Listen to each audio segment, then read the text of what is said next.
Creators कैसे हैं आप लोग। तो आज हम लोग पढ़ेंगे अपनी क्लास में मृदा प्रदूषण। सोल पोल्यूशन क्या होता है, इसको आज हम लोग अपनी क्लास में कवर करने वाले हैं। तो इसके पहले हम लोग दो प्रकार के प्रदूषण पढ़ चुके हैं और उसके पहले भी हम लोग बहुत सारी चीज़ें इस चैप्टर की कवर कर चुके हैं। तो अगर आप लोगों ने वो क्लासें नहीं देखी है तो प्लेलिस्ट में जाइए, विजिट करिए, आप लोगों को क्लासें मिल जाएंगी। तो आज हम लोग पढ़ने वाले हैं मृदा प्रदूषण। मृदा प्रदूषण क्या होता है, इसके कारण, इसके निवारण के उपाय, ये सब चीज़ें हम लोग अपनी क्लास में देखने वाले हैं। तो आइए स्टार्ट करते हैं।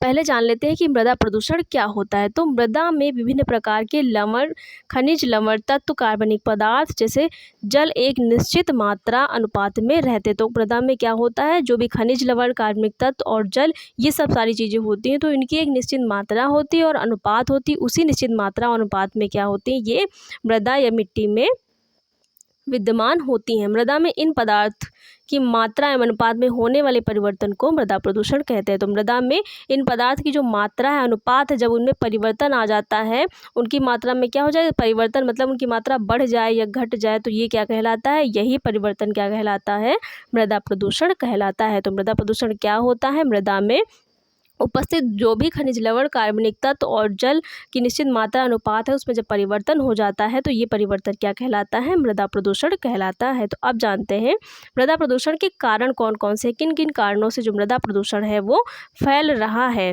तो इसको भी जानते हैं कि कारण कौन कौन से हैं, किन किन कारणों से मृदा में प्रदूषण हो रहा है। तो विभिन्न प्रकार के कीटनाशक, विभिन्न प्रकार के कीटनाशक व कटकनाशक जैसे डीडीटी, गैमेक्सिन, फिल्टर आदि घोल के रूप में फसलों पर छिड़के जाते हैं। किस कारण फैल रहा है, तो जो विभिन्न प्रकार के कीटनाशक और रसायनों का प्रयोग किया जा रहा है, डीडीटी, गैमेक्सिन जैसी दवाओं का, रासायनिक दवाओं का प्रयोग किया जा रहा है, फिल्टर और घोल बनाकर, फिल्टर के रूप में इनका घोल बनाकर फसलों पर छिड़का जा रहा है, जो वर्षा के माध्यम से कहाँ चले जाते हैं, तो ये सब रासायनिक दवाएं, कीटनाशक पदार्थ कहाँ चले जाते हैं, भूमि में चले जाते हैं, भूमि में जाकर समाहित हो जाते हैं। विभिन्न प्रकार के रासायनिक उर्वरकों से मृदा प्रदूषण होता है और इन्हीं विभिन्न प्रकार के जो उर्वरक है, इनका जो प्रयोग हो रहा है, इन्हीं उर्वरकों के प्रयोग से क्या होता है, मृदा प्रदूषण होता है। घरेलू डिटर्जेंट, साबुन, फिनाइल, सर्फ आदि का स्वच्छता हेतु प्रयोग किया जाता है। घरों में क्या करते हैं लोग, घरेलू जो डिटर्जेंट होता है, साबुन होता है, फिनाइल होता है, सर्फ होता है, इसका किस लिए प्रयोग करते हैं, तो स्वच्छता के लिए प्रयोग करते हैं। इन सभी से मृदा प्रदूषण होता है। तो इन सभी से भी क्या होता है, मृदा प्रदूषण होता है, क्योंकि ये सारे रासायनिक पदार्थ है और ये सब कहाँ जाते हैं, ये सब कहाँ जाते हैं, ये भूमि के अंदर ही पानी के साथ मिलकर चले जाते हैं, जिससे क्या होता है, मृदा प्रदूषण होता है।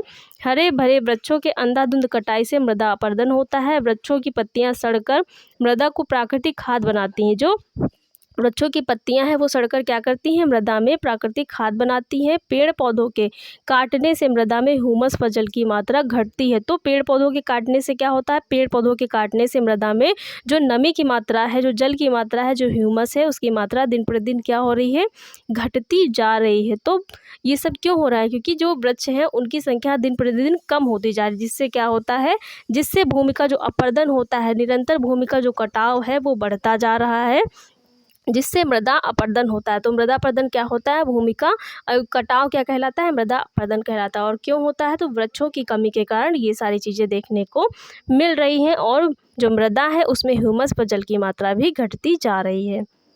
आप समझते हैं मृदा प्रदूषण के प्रभाव कौन कौन से हैं, मृदा प्रदूषण के क्या क्या प्रभाव पड़ते हैं। तो इसको भी समझते हैं। कीटनाशक, खरपतवारनाशक, कवकनाशक, विषैले रसायन भूमि की उर्वरकता को कम करते हैं। जो कीटनाशक, खरपतवारनाशक और जो विषैले रसायनों का प्रयोग किया जा रहा है, ये सब क्या करते हैं, ये सब भूमि की उपजाऊ क्षमता को कम करने का काम करते हैं। विषैले मृदा प्रदूषक पेड़ पौधों के अंदर पहुंचकर अन्न को प्रदूषित कर देते हैं। जो विषैले मृदा प्रदूषक है, जो विषैले कीटनाशक, रासायनिक पदार्थ है, इनका जो प्रयोग किया जा रहा है, तो इनका प्रयोग कहाँ पर किया जाता है, फसलों में घोल के रूप में, छिड़काव के रूप में किया जाता है। तो ये सब कहाँ पहुँच जाते हैं, इन सब की कुछ मात्रा अन्न जो फसल है उसके अंदर पहुंच जाती है और अन्न का उपयोग करने से मनुष्य में विभिन्न प्रकार के रोग उत्पन्न होते हैं। और जब ये रासायनिक पदार्थ फसलों में जाकर के मिल जाते हैं और भोजन में अनाज में समाहित हो जाते हैं, तो उसी अनाज का सेवन जब मनुष्य करता है तो उन्हीं रसायनों के सेवन से क्या होता है, जो वो विषैले रसायन अनाज में मिल गए हैं उनके सेवन से क्या होता है, मनुष्य में विभिन्न प्रकार की बीमारियाँ होती हैं।